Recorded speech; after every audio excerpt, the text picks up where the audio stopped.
O Senhor esteja convosco. Ele está no meio de nós. Proclamação do Evangelho de Jesus Cristo segundo São Mateus. Glória a vós, Senhor. Naquele tempo, alguém aproximou-se de Jesus e disse: Mestre, o que devo fazer de bom para possuir a vida eterna? Jesus respondeu: Por que tu me perguntas sobre o que é bom? Um só é o bom. Se tu queres entrar na vida, observa os mandamentos. O homem perguntou: Quais mandamentos? Jesus respondeu: Não matarás, não cometerás adultério, não roubarás, não levantarás falso testemunho, honra teu pai e tua mãe e ama o teu próximo como a ti mesmo. O jovem disse a Jesus: Tenho observado todas essas coisas, o que ainda me falta? Jesus respondeu: Se tu queres ser perfeito, vai, vende tudo o que tens, dá o dinheiro aos pobres e terá um tesouro no céu. Depois, vem e segue-me.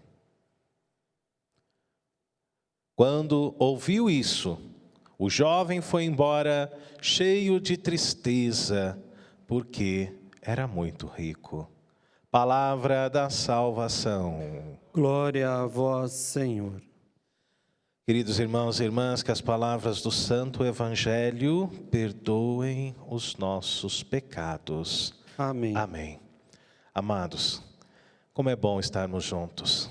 Como é bom nos colocarmos na presença de Deus no início de mais um dia, no início de mais uma semana.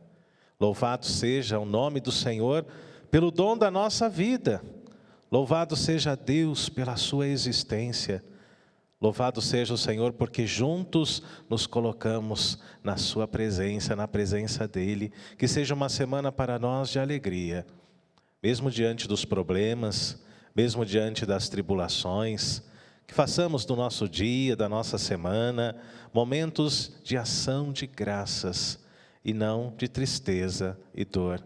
A mensagem de Ezequiel na primeira leitura, ela é muito clara.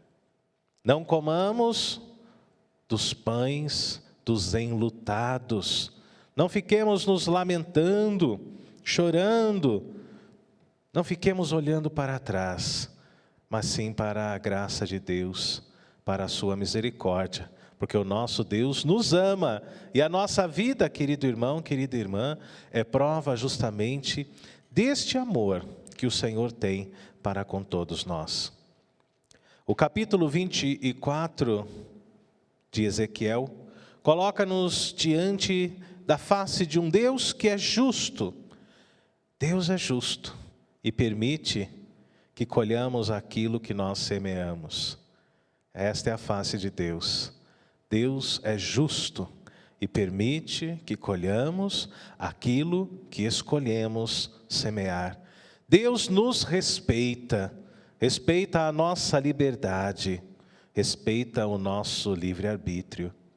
E diante da invasão de Jerusalém, o Senhor permite que aquilo aconteça porque o povo de Deus, o povo dele, caminhou por caminhos pecaminosos.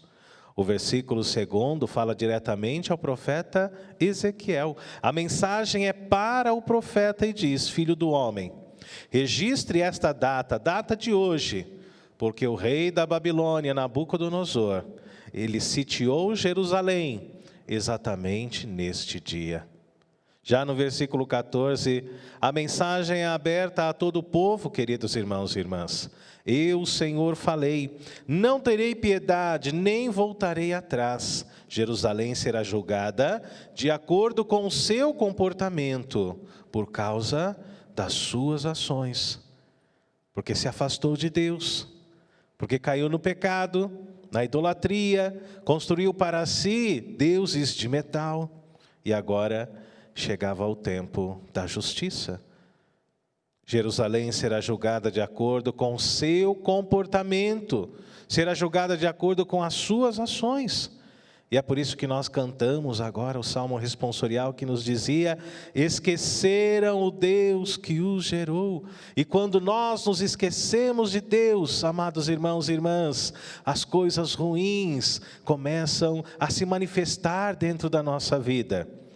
Quando nós nos esquecemos que Deus é Pai, que Deus é o nosso Salvador, que Ele é o nosso Criador e Libertador, quando nós nos colocamos no trono de Deus, aí nos deparamos com as nossas limitações, com as nossas dores, com as nossas misérias. Esqueceram o Deus que os gerou. Profundo o salmo responsorial que nós rezamos agora. Com deuses falsos provocaram a minha ira. Com ídolos vazios me irritaram, diz o Senhor. Vou provocá-los por aqueles que nem são um povo. Através de gente louca, hei de irritá-los. E muitas vezes a nossa vida é assim. A gente vai se deparando com gente louca, não é? E isso faz parte da palavra de Deus que se realiza muitas vezes diante do nosso afastamento para com Ele. Definhareis por causa das vossas próprias culpas, diz o profeta, gemendo uns para com os outros. Jerusalém, queridos irmãos e irmãs, colhe os frutos da sua rebeldia. Jerusalém colhe os frutos da sua traição, da sua própria infidelidade. Que frutos são esses? A invasão, o exílio, o sofrimento, a escravidão, a perda da sua própria identidade enquanto povo eleito, enquanto povo escolhido. Eis para ela o dia de Yahvé, o dia do julgamento, o dia dos ais, o dia da justiça. O profeta Ezequiel hoje mostra-nos que Deus nos dá aquilo que merecemos, aquilo que escolhemos receber, aquilo que é fruto da sua justiça. Deus permite que colhamos aquilo que um dia semeamos. Por isso, olha para a tua vida, meu irmão, minha irmã, e pensa o que nós estamos semeando. Quem semeia amor, colherá amor. Quem semeia fidelidade, colherá fidelidade. Quem semeia o perdão, a misericórdia, colherá também o perdão, colherá também a misericórdia. O que nós estamos semeando? Gastemos a nossa vida e o nosso dia para que possamos semear coisas boas, porque um dia nós colheremos isso também em nossa vida. Deus respeita a nossa liberdade. Deus respeita o nosso livre-arbítrio. Foi assim desde o momento da criação de Adão, de Eva.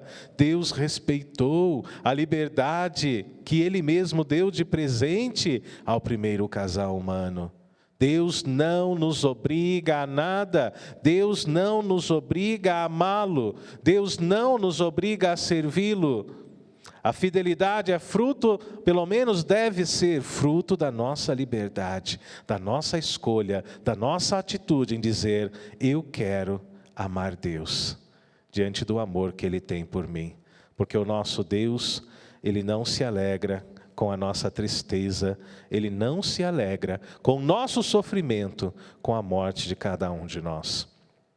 No Evangelho, queridos irmãos e irmãs, segundo São Mateus, no capítulo 19, versículos de 16 a 22, Mateus nos fala o que é preciso. Mateus nos fala que é preciso, sim, é verdade, amar a Deus acima de tudo, acima de todas as coisas. Essa é a mensagem central hoje do Evangelho de Mateus. Como nós ouvimos naquele tempo, um jovem aproximou-se de Jesus e disse: Mestre, o que eu devo fazer para possuir a vida eterna? Jesus dialoga com ele. Jesus conversa com aquele jovem e Jesus responde a ele: se queres entrar na vida, diz Jesus, observa os meus mandamentos. E Cristo os enumera. Não diz, não repete os 10 mandamentos do decálogo, mas responde de maneira resumida: não matarás, não cometerás adultério, não roubarás, não levantarás falso testemunho. Jesus repete isso porque isso é importante.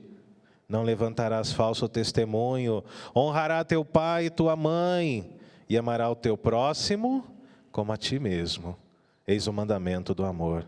O jovem então disse a Jesus: eu tenho observado todas essas coisas, o que então me falta?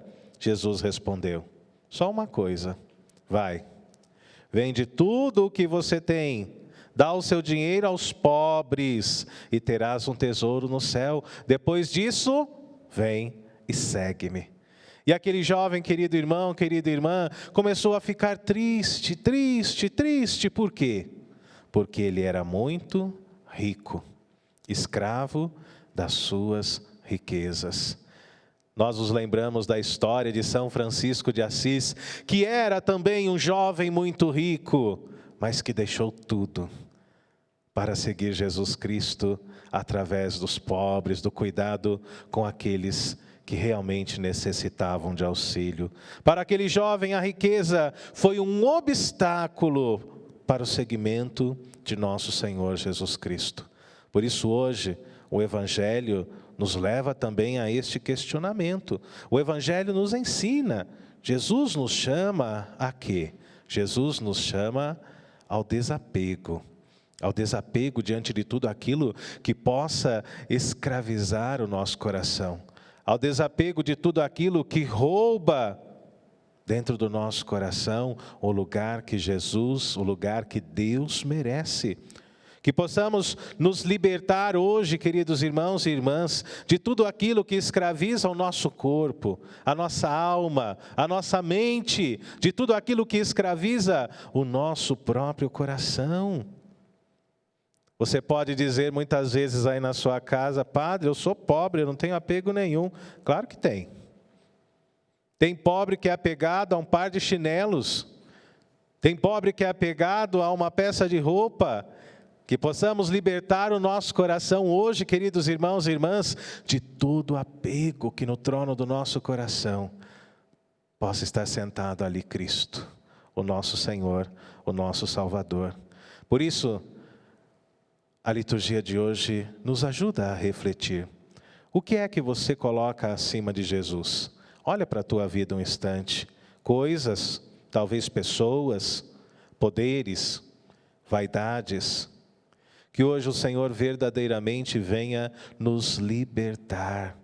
Em Mateus capítulo 6 está escrito: onde está o teu tesouro, aí está o teu coração. Qual é o teu tesouro? Aquilo que é mais precioso na sua vida, aí estará o teu coração.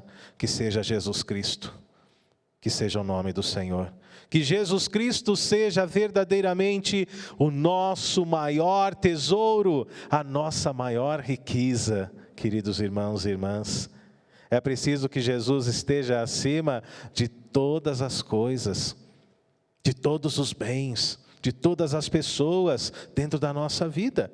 Já em Mateus, no capítulo 8, um jovem disse a Jesus: Senhor, permita-me primeiramente, antes de segui-lo, sepultar o meu pai que está morto.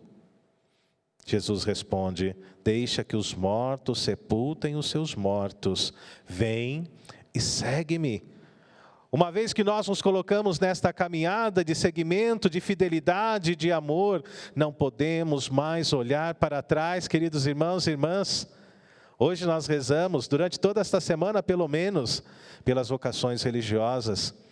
Rezamos também pelo Padre Eduardo, que é religioso jesuíta, pela a irmã Luísa, que é religiosa de São José, de Chambéry, não é isso, irmã? Falei certinho o nome.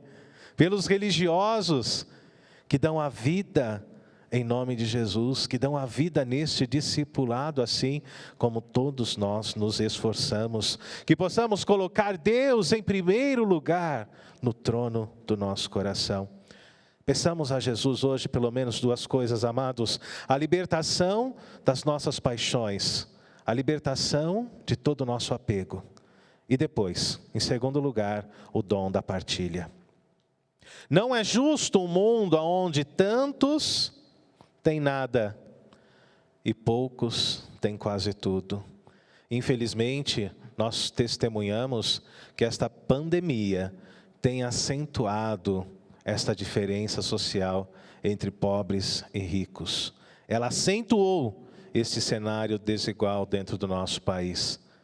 É assustador quando nós olhamos e percebemos que existem pessoas que, além de casas luxuosas, maravilhosas, possuem até mesmo ilhas, enquanto a maioria sequer possui uma casa, uma moradia digna para habitar com a sua família.